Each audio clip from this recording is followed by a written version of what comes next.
That's another problem with society, right? Society wants to hold the key to your confidence in their pocket. They want to say, oh, you know what?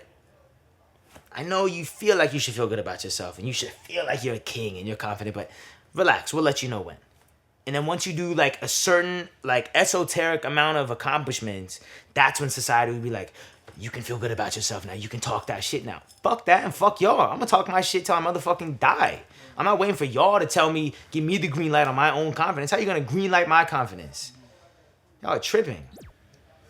Yo, shout out to Montreality. It's long overdue. You know what I mean? We're in Montreal at the Oshiega. It's Russ.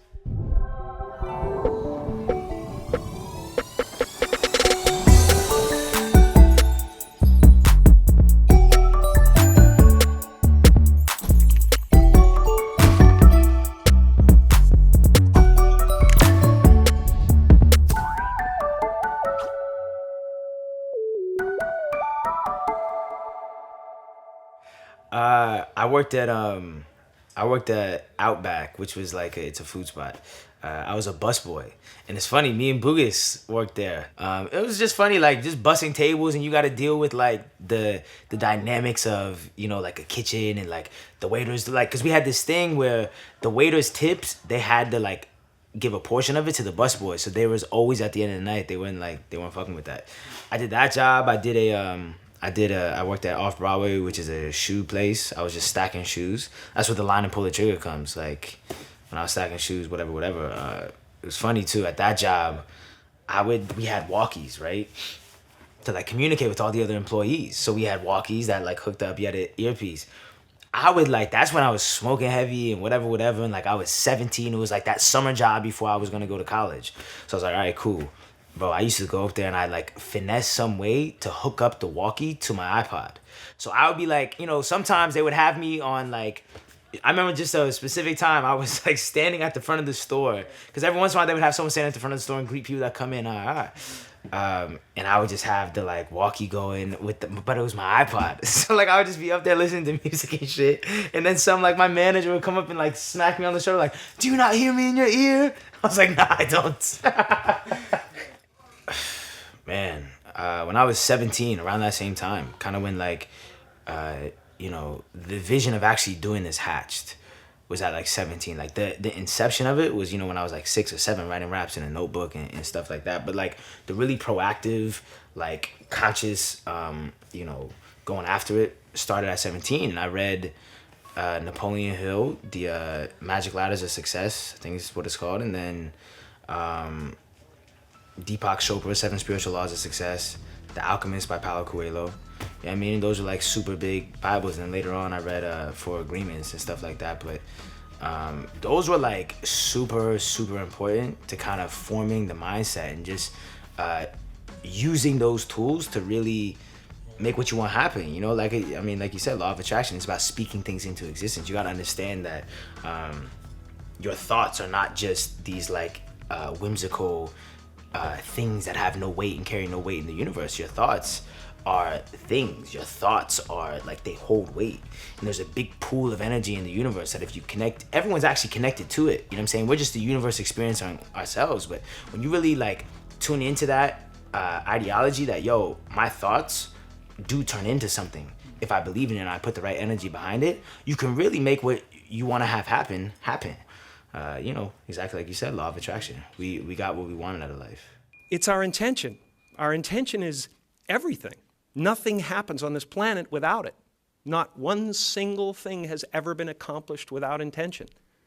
People might think, right, this whole thing called mumble rap is running rap. It's not, bro. You know when you should really be concerned? Is if some of that mumble rap shit is the biggest shit in rap. But it's not. Guess what the biggest shit in rap is? Motherfuckers who can rap. And it always will be. It's like trying to say that the best basketball player in the world at some point will just be the one who does the flashiest and looks the coolest. It will never. It'll always be the one who performs the best, who puts up the most amount of stats. That's how it always is. Like, I don't care. Like, if you can't rap like that, you're not going down with the best. You're not ever going to be the biggest. You're going to plateau because that shit has a ceiling. You know what I'm saying? But people like Kendrick and Cole and Drake, those motherfuckers rap. You know what I'm saying? They rap. This is rap. I get it. I'm with all, like I said, Our generation, we have a foot in the new, foot in the old. So I get the shit. I get it. You know what I'm saying? I'm cool with something, like, I get it. But at the end of the day, like, you're not gonna be the biggest. You're not getting to that point. You're just not. It's just not gonna happen because you can't rap. It's like trying to say I'm gonna be the best in the NBA, but like once you get past the cool headbands and sweatbands I wear, I can't play ball. It's never gonna work, bro, because once you go up against a dude who can play ball, it's gonna dust you. It's not ever gonna work. You have to rap. Hip hop is in a good place because motherfuckers who rap their ass off and who write amazing songs are running the game. And that's how it's always been. The ones who don't aren't. And that's also how it's always been. I just feel like now everything is so premeditated. From like, think about it, right? Before you even go on a date with someone like that, you know what I mean? You probably know their past 3 ex-boyfriends' names. You probably know the last 4 jobs that they had. You probably know what their favorite color is. You probably know where they like to vacation. It's like, damn, what are y'all about to talk about on this first time you meet? You gotta hope for that kind of like shit that's so hard to find, which is you just meet them on some fate, whatever shit, if you believe in that. But I mean, it was cool. Like you were really, like, back then, it was really about human interaction. There's a lot less human interaction, like human to human interaction. I think people are not that great at being social anymore in person. I think you meet a lot of funny people online and a lot of pretty people online, and I think they're not that cute and not that funny in person. Because that's not how they're trained. They're trained to sit there and come up with a clever tweet that's gonna make you laugh. But in person, ain't no motherfucking time to come up with your clever ass tweet. Are you funny right now? You're not funny because you don't got 10 minutes to like come up with, you know what I mean? Like put together 4 pictures on Twitter that all coincide with each other that create this hilarious, you know what I mean? Like, I don't know. I just think that human interaction is missed. But I like our generation, like the 24, 25-year-olds and shit like that, because I feel like we're the last generation, and not even the last, the only generation that has a foot in the new shit and a foot in the old shit. We're the only one who understand, like, yo, I get like the human interaction shit, but we're also the first ones that were there for the blow up of the technology and the social media shit. So like, it's dope. We're the only, that's why I think our generation is super, super special. Shit. Mentally fucked the shit out of her.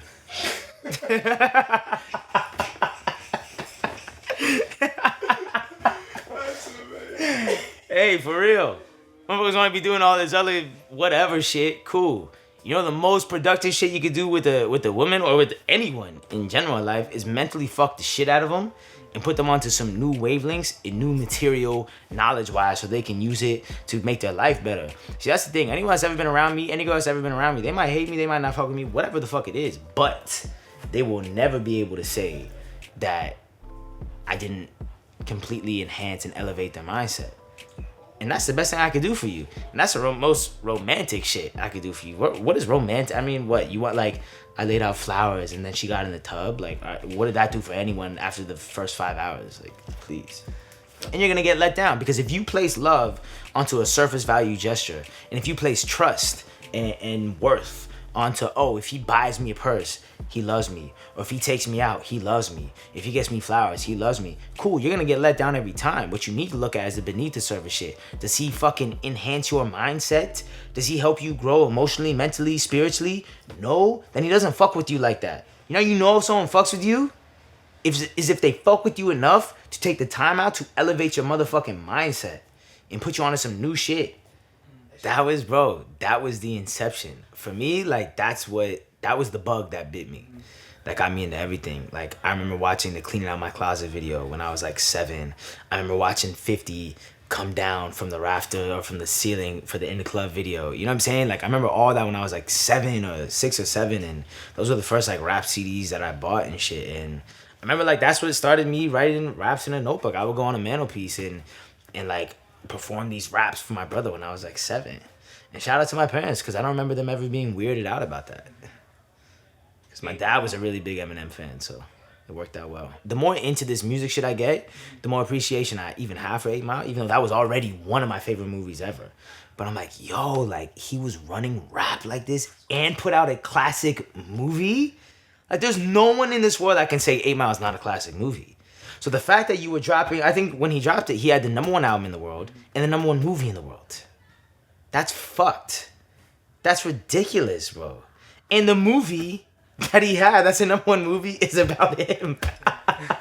You know how legendary that is, bro? It's not like he did some movie or he was acting and it was just, it's like I went #1 with my album and I made a movie about myself and it also went #1 at the same time.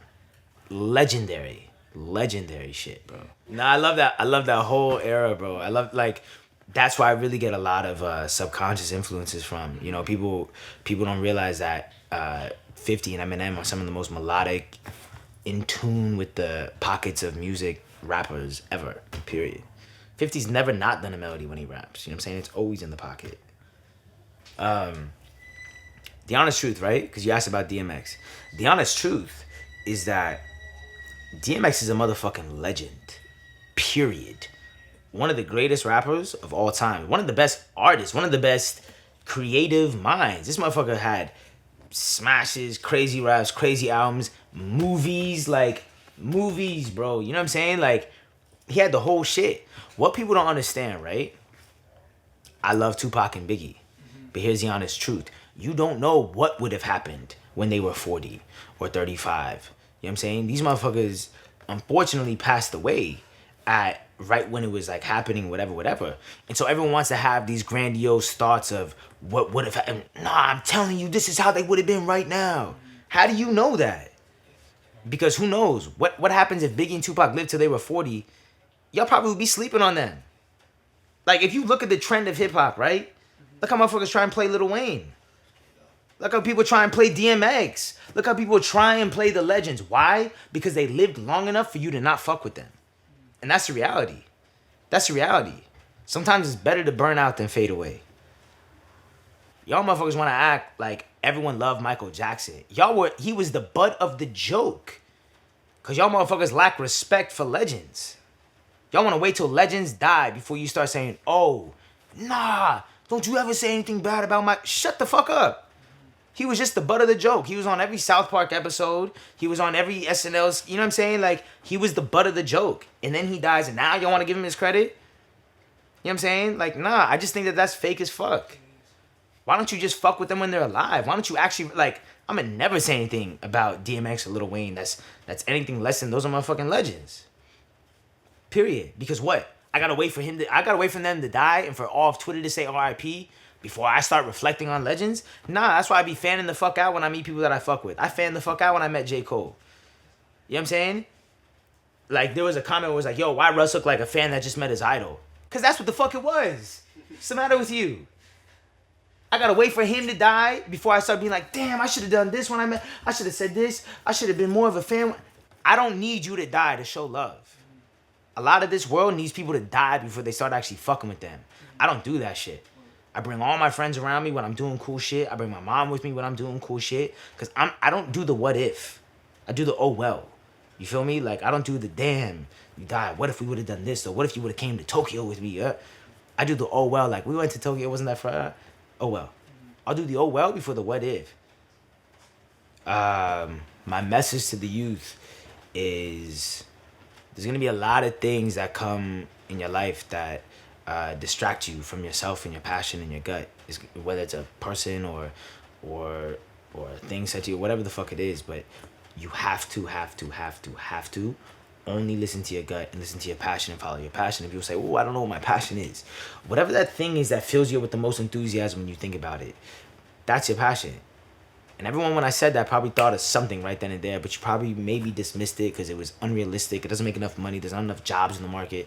Whatever the fuck it is. But you have to follow that. You're going to be fucking miserable and you're going to settle. So my message is just believe in yourself and trust your gut and follow your passion. MONTREALITY show.